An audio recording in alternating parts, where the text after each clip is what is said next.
কালো রাত ছিল, বিদ্যুৎ চমকাচ্ছিল আর বৃষ্টি পড়ছিল। কাজল আর প্রিয়াঙ্কা ওদের অসুস্থ মায়ের সেবা করছিল। কাজল মায়ের কপালে ঠান্ডা জলের পট্টি বারবার ভিজিয়ে ভিজিয়ে দিচ্ছিল, আর প্রিয়াঙ্কা পায়ের তলায় মালিশ করে দিচ্ছিল। কিন্তু ওদের মায়ের অবস্থায় কোনো উন্নতি ছিল না। মা, আমাদের ওই হীরার ব্যাপারে বলে দাও। যদি তুমি ওই হীরার ব্যাপারে বলে দাও তাহলে আমরা ওটা বিক্রি করে ভালোভাবে জীবন কাটাতে পারবো। না বাবু, ওই হীরা তোমাদের না পাওয়াই ভালো, কারণ হীরার বাইরে আসলেই ওই পেতনিও গ্রামে চলে আসবে, আর আমি চাই না যে ওই পেতনিটা তোমাদের কোনো রকম ক্ষতি করুক। কাজল আর প্রিয়াঙ্কার মা হীরার কথা না বলেই মারা যায়। প্রিয়াঙ্কা, মা আমাদের ছেড়ে চলে গেল।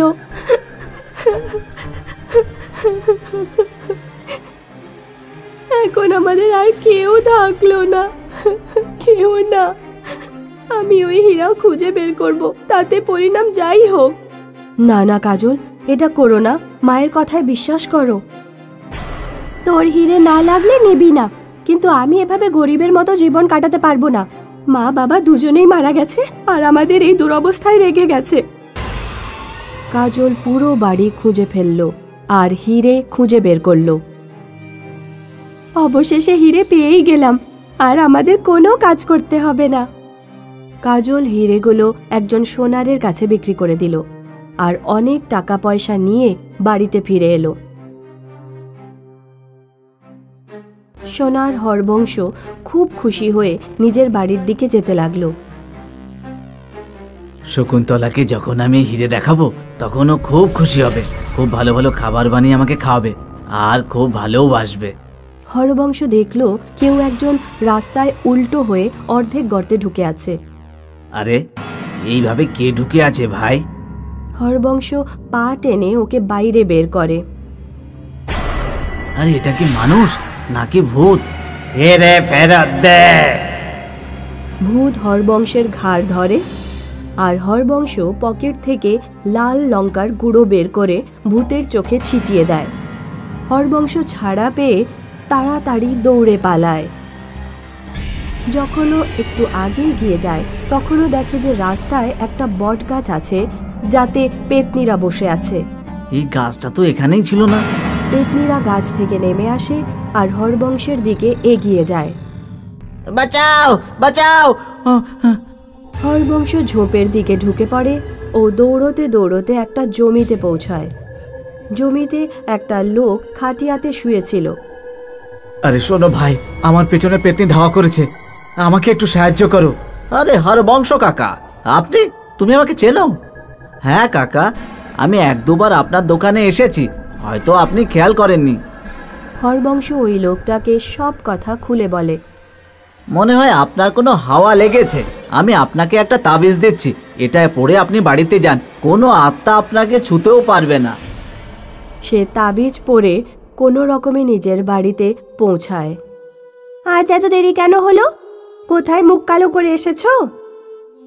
জানি না আজ রাস্তায় এত ভূত প্রেত কোথা থেকে এলো। এটা ভালো হয়েছে যে আমার পকেটে লাল লঙ্কার গুঁড়ো ছিল, সেই জন্য আমি ওদের থেকে পালিয়ে আসতে পেরেছি, তা না হলে জানি না কি হতো। হয়তো এই হিরেগুলোর জন্য হতে পারে। হরবংশের স্ত্রী হিরে দেখে খুব খুশি হলো। হিরে, তুমি তো হিরে পরখ করতেই জানো না, আমি এগুলো সাবধানে রেখে দিচ্ছি। ওদিকে কাজল টাকার গদিতে বসে বড় বড় স্বপ্ন দেখছিল। এতগুলো টাকা দিয়ে আমার কি করা উচিত? আমার কি একটা মহল বানানো উচিত? না কোনো বড় রেস্টুরেন্টে বসে খাওয়া উচিত? কাজল শুয়ে পড়, অনেক রাত হয়ে গেছে। তুই কি টাকার জন্য ঘুমোবিও না? এতগুলো টাকার জন্য আমার তো ঘুমই আসছে না। কাজলের নিঃশ্বাস বন্ধ হয়ে গেল যখন ও দেখলো প্রিয়াঙ্কার বিছানার নিচে একটা পেতনি শুয়ে আছে। প্রিয়াঙ্কা, তোমার বিছানার নিচে? আমার খাটের নিচে? কি তোমার খাটের নিচে কেউ শুয়ে আছে? প্রিয়াঙ্কা যেই মাটিতে পা রাখলো, পেতনি প্রিয়াঙ্কাকে মাটির নিচে টেনে নিয়ে যায়। প্রিয়াঙ্কা, প্রিয়াঙ্কা তুমি কোথায় গেলে? প্রিয়াঙ্কা, কোথায় তুমি? কাজল পেছনে তাকিয়ে দেখে যে পেতনিটা টাকার গদির ওপর বসে আছে। কে তুমি? আমার কাছে কি চাও? প্রিয়াঙ্কা কোথায় গেল? নিজের বোনকে বাঁচাতে চাও? তাহলে আমার হিরে ফেরত দাও। হিরে আমাদের? ওই হিরের সাথে তোমার কি সম্পর্ক? তুই তো এটা জানিস, তোর বাবা একজন মাতাল ছিল। তোর বাবা আমার বাবার দোকানে কাজ করত। একদিন তোর বাবা মদ খাওয়ার জন্য আমাদের দোকান থেকে কিছু টাকা চুরি করে। আমার বাবা রিপোর্ট লিখিয়ে দিল, আর তোর বাবা খুব মার খেয়েছিল। আর তোর বাবা প্রতিশোধ নেওয়ার জন্য আমাদের পুরো পরিবারকে মেরে ফেলেছিল। আর আমার হিরেগুলো ঘর থেকে চুরি করলো। আমার হিরে আমার ফেরত চাই। হিরে তো আমি হরবংশের কাছে বিক্রি করে দিয়েছি। ফেরত নিয়ে আয়, না হলে তোর বোনকে তো মারবই, তুইও বাঁচবি না। কাজল দৌড়তে দৌড়তে হরবংশের বাড়ি পৌঁছায়। হরবংশ কাকা, দরজা খোলো। এত রাতে কে এলো? কাকা, হিরে ফেরত দাও। পেতনি আমার বোনকে আটকে রেখেছে। তুমি আমার সব টাকা ফেরত নিয়ে নাও। আমি এখনো কিছু খরচা করিনি। হিরে পাবে না, একবার বিক্রি করে দিয়েছো তো দিয়েছো, চলে যাও এখান থেকে। ওপরে দেখো। হরবংশ আর ওর বউ যখন ওপরে দেখলো ও টিকটিকির মতো ছাতে আটকে ছিল, পেতনি সোজা হরবংশের স্ত্রীর ওপর লাফ দেয় আর ওর গলা টিপে ওকে মারতে থাকে। হরবংশ দৌড়ে ঘরে আসে আর হিরে নিয়ে আসে। এই নাও হিরে, কিন্তু আমার বউটাকে ছেড়ে দাও। পেতনি হিরে নিয়ে অদৃশ্য হয়ে যায়। কাজল নিজের বাড়ির দিকে দৌড়ে যায়। প্রিয়াঙ্কা, ঠাকুরের দয়ায় তুই ঠিক আছিস? আমাকে ক্ষমা করে দিস বাবা। আমি মায়ের কথা শুনে নিলেই ভালো হতো, তাহলে এগুলো হতো না। অনেক মাস লকডাউনের পর প্রিয়া আর গৌরবের স্কুল খুলল। মা, আমাদের স্কুল খুলে গেছে। এতদিন পর স্কুলে যাব, বন্ধুদের সাথে দেখা হবে, কত মজা হবে। কিছুই মজা হচ্ছে না। স্কুল বন্ধ ছিল, তাই বাড়িতে বসে আরামসে ভিডিও গেম খেলা যাচ্ছিল। প্রচুর হোমওয়ার্ক করতে হবে এবার। গৌরব নিজের ঘরে গিয়ে ভিডিও গেম খেলতে শুরু করে। হঠাৎ ওই ভিডিও গেমে ভয়ঙ্কর একটা মুখ ভেসে ওঠে। কাল স্কুলে দেখা হবে। মা! গৌরবের মা আর বোন ঘরে আসে। কি হয়েছে গৌরব? ভিডিও গেমে একটা পেতনি। এতে এত চেঁচানোর কি হলো? গেমের কোনো চরিত্র হবে হয়তো। না না, ভয়ঙ্কর গলায় বলল। সারাদিন ভিডিও গেম খেলে খেলে তোর মাথা খারাপ হয়ে গেছে। এখন শুয়ে পড়, কাল স্কুলে যেতে হবে। প্রিয়াও নিজের ঘরে শুতে চলে যায়। আমি তো স্কুল ড্রেস ইস্ত্রি করিনি। প্রিয়া ড্রেস বের করার জন্য আলমারি খোলে। আলমারির ভেতরে একটা পেতনি স্কুল ড্রেস পরে দাঁড়িয়েছিল। পেতনিটা প্রিয়ার গলা চেপে ধরে। কি হলো? আলমারিতে ভূত আছে। এখন মনে হচ্ছে তোরও মাথা খারাপ হয়ে গেছে। মা আলমারি খুলে দেখে। কোথায় ভূত এখানে? পরের দিন প্রিয়া আর গৌরব স্কুলে রওনা হয়। দুজনই একটা গাছের নিচে দাঁড়িয়ে স্কুল বাসের অপেক্ষা করছিল। কাল আমাদের সাথে যেটা হয়েছে সেটা আমাদের মনের ভুল ছিল না। কিন্তু মা আমাদের কথা বিশ্বাস করবে না। হয়তো কেউই আমাদের কথা বিশ্বাস করবে না। হঠাৎই একটা পেতনি গাছটার ওপর থেকে গৌরবের গলায় দড়ি ফাঁসিয়ে দেয় আর নিজের দিকে টানতে থাকে। গৌরবের শ্বাস বন্ধ হয়ে আসে। কেউ আমার দাদাকে বাঁচাও! তখনই একটা স্কুল বাস ওখানে এসে পড়ে। আঙ্কেল, আমার দাদাকে বাঁচান না, আমার দাদাকে বাঁচান। কিন্তু তোমার দাদা তো বাসেই বসে আছে। প্রিয়া বুঝতে পারছিল না যে ওর সাথে এসব কি হচ্ছে। স্কুলে পৌঁছে প্রিয়া ওর বন্ধু বৈশালীর সাথে দেখা করে। আরে প্রিয়া, এতদিন পর তোর সাথে দেখা হলো। এবার বল, লকডাউন কি কি করলি? আরে প্রিয়া, তোকে এত হতাশ লাগছে কেন? বেশিরভাগ সময় আমি বোরই হয়েছি। প্রিয়া বৈশালীকে রাতের এবং সকালের ঘটনা খুলে বলে। বিশ্বাস কর, আমার যা হয়েছে আমার চোখের সামনেই হয়েছে। আচ্ছা ঠিক আছে, আমি তোর কথা বিশ্বাস করছি। পরের বার যখন এই সব কিছু হবে তখন নিজের মোবাইলে ভিডিও রেকর্ড করবি, যাতে অন্যদের দেখাতে পারিস। তখনই তো অন্যরা তোকে বিশ্বাস করবে। ওদিকে গৌরব লাইব্রেরিতে একটা বই খুঁজছিল।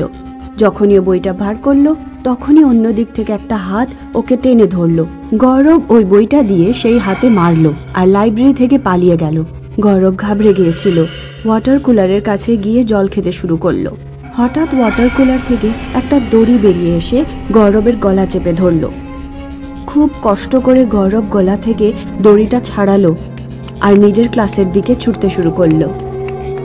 স্কুলের ছুটি হওয়ার পর বাসে গৌরব আর প্রিয়ার দেখা হলো। তোর সাথে কি স্কুলে কিছু ঘটেছে? না, তোর সাথে কি কিছু ঘটেছে? লাইব্রেরির ঘটনাটা যখন গৌরব প্রিয়াকে বলছিল তখন হঠাৎ করে বাসটা থেমে গেল। প্রিয়া আর গৌরব দেখতে পেল ওরা দুজন ছাড়া বাসে আর কোনো স্টুডেন্ট নেই। ড্রাইভিং সিটে একটা ভয়ঙ্কর পেতনি বসে আছে। তোমাদের দুজনের বাবা ডক্টর অজয় গুপ্তার জন্য আমি এবং আমার পুরো পরিবারের সবাই মারা গেছি, তোমরাও মরবে এবার। পেতনিটা প্রিয়া আর গৌরবের দিকে এগোতে থাকে। ওরা দুজন দরজা খুলে বাইরে পালিয়ে যায়। পেতনিটা বাস নিয়ে ওদের পেছনে ধাওয়া করে। আর তোদের দুজনকে পিষে মারবো। প্রিয়া আর গৌরব যখন দৌড়তে দৌড়তে একটা সিগন্যালের কাছে পৌঁছায় তখন ওর বাবার গাড়ি দেখতে পায়। বাবা, বাবা! আরে তোমাদের কি হয়েছে? রাস্তায় এমন করে দৌড়াচ্ছিলে কেন? আর তোমাদের বাস বা কোথায় গেল? গৌরব আর প্রিয়া ওদের সাথে ঘটা ঘটনাগুলো বাবাকে খুলে বলতে থাকে। আমার জন্য কারোর প্রাণ চলে গেছে, এটা কি করে হয়? চলো তাড়াতাড়ি গাড়িতে ওঠো, আগে বাড়িতে যায়। তিনজনই গাড়িতে বসে পড়ে। প্রিয়া আর গৌরবের বাবা খুব জোরে গাড়ি চালাতে থাকে। ওরা হঠাৎ দেখতে পায় সামনে থেকে স্কুল বাস এগিয়ে আসছে, যেটায় পেতনিটা বসে আছে।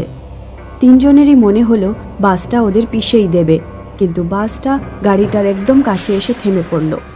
বাস থেকে একটা মেয়ের আত্মা বাইরে বেরিয়ে এলো। আমার নাম শালিনী। ডক্টর অজয়, আমার বাবা হার্টের পেশেন্ট ছিল। লকডাউনের সময় বাবার হার্টের সমস্যা বেড়ে যায়। আমি আপনার ক্লিনিকে এসেছিলাম, কিন্তু করোনার ভয়ে আপনি আমার বাবাকে দেখেননি। আমি আপনাকে অনেক অনুরোধ করেছিলাম, কিন্তু আপনি শোনেননি আর ক্লিনিক বন্ধ করে চলে গেলেন। সেদিন রাতেই আমার বাবার মৃত্যু হয়। এটা দেখে আমার মাও আত্মহত্যা করে, আর আমিও। আমাকে ক্ষমা করে দাও, আমি বুঝতে পারিনি আমার একটা ছোট্ট ভুল এত মারাত্মক হবে। করোনার জন্য আমি খুব ভয় পেয়েছিলাম। একটা সমুদ্রের পরিচয় তখনই জানা যায় যখন সমুদ্রের ঝড় তুফান আসে, আর তাছাড়া জানা যায় না। আর অসুখের সময় ডাক্তারের আসল পরিচয় পাওয়া যায়। যদি মহামারীর সময় আপনাদের মতো সব ডাক্তার যদি এমন করে লুকিয়ে থাকে, তাহলে সাধারণ মানুষের কি হবে? আমি আপনাদের মারতে চাই না, আমি শুধু এই বার্তাটাই আপনাদের দিতে এসেছিলাম। ডক্টর অজয় এরপর সিদ্ধান্ত নেন নিজের ক্লিনিকে আসা সব রোগীকে উনি দেখবেন আর কাউকে উনি ফেরাবেন না। কথাগুলো বলেই মেয়েটার আত্মা উধাও হয়ে যায়।